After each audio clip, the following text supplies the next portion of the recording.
Let's get back to the war, because you said in one of our interviews, when I asked you, what do you think it will take for the Russian people to protest or revolt against Putin's regime? And you said it's the number of the black bags coming from Ukraine with Russian soldiers. So we have right now an estimation of at least 100,000 Russian soldiers being killed in this war. Probably it's more like 500,000, but okay. Probably 500,000. I gave the lower figure, but we still don't see any sign of opposition in Moscow, St. Petersburg, some other places. Even after Navalny's death, there were no massive protests. There were some, but no massive protests against the regime, like back in the times when you were protesting in Moscow. You've been arrested for that. Do you still have a hope that this is possible, that the Russian people will somehow understand that this is not a good thing for Russia, for the Russian future, and they will protest, or they will raise against the regime? But what's a raise? What do you mean raise against the regime? I mean, rise against regime, or what? Go to the streets? Get into the streets. Really, yes. You go in jail for many years for tweet. So how can you go there? Because I said about body bags, but I also said about Ukraine winning the war. Exactly. As of today, Putin still managed this equilibrium because there are very few body bags in Moscow and St. Petersburg. When you look at the mobilization of Russian soldiers, they come from jails, from depressed regions like Chelyabinsk, Kurgan. So it's really places where people have so little that they're happy to go just to war to make a few dollars. Or national republics like Buryatia, Tuva. So Moscow and St. Petersburg spared. And that's what matters, because you don't see what's happening elsewhere. Russia is too big.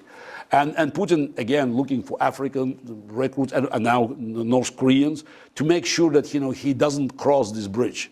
He doesn't bring too many people from capitals, two major megapolises in Russia, to create potentially a potential for not revolt, but some kind of protest. But the key, of course, is how the war goes. In the minds of Russians, Russia is against the world. The world is conspiring against Russia. We're fighting the war. That's the way they see it. And there's nothing else we can do. And the war is going fine. Because Russia is not fighting Ukraine. In Russian propaganda, it's war against NATO. No matter what Scholz or Biden or whoever say Putin is fighting NATO. They can say, oh, no, we don't want to, we have to avoid conflict with Russia. It's a war with NATO, and it makes me really sick when you just hear Putin repeating, yes, we are fighting NATO, Ukraine is American puppet, and they say, no, we just have to make sure that everything played by the rules. As long as Russians believe that the war is going fine, nothing will happen. You need a shock, like a shock therapy. They don't care about the civilian people in Ukraine dying. No, it's a war. Again, people get adjusted to everything. So nearly 3 years of the war, of this massacre, and now Ukrainians shooting at us, we're shooting at Ukrainians. So I think psychologically, it's very difficult to expect people to do anything. And also, there's one big hole in all these calculations. The West did absolutely nothing. I mean, absolutely nothing to invite Russians who are fighting Putin.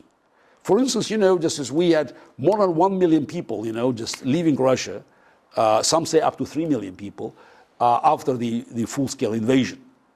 Many of them had to come back. Passports being expired, no offers, for any kind of document by the free world.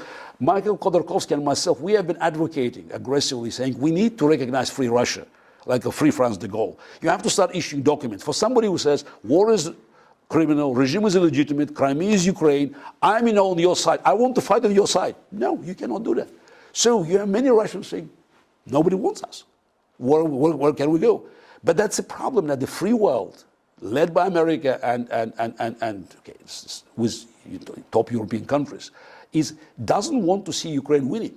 This is a problem. Biden administration is afraid of Ukraine winning because that may lead to the collapse of Putin regime. China might get too strong. So we don't have the strategic goal, Ukraine winning. Because the moment you say that, you have to work out a strategy. And this strategy must incorporate Russians, not like myself, who I've been in exile for a long time, many who are there, by the way, working now for doing new missiles, drones, engineers, financiers. Take 1 million of people out of Russia and Putin's war machine will collapse. But that means you have to make a goal, regime change. The moment you say regime change in Washington, you are pariah. They don't want to talk to you. I'm saying as long as Putin stays in power, the war continues. Putin is war. But you're dealing with politicians that are panicking when they're being told to take responsibility for the future. I mean, look at Biden. I mean, you expect him to make decisions that will influence the future? Or Olaf Scholz? I mean, you seriously believe these people could be called leaders of the free world?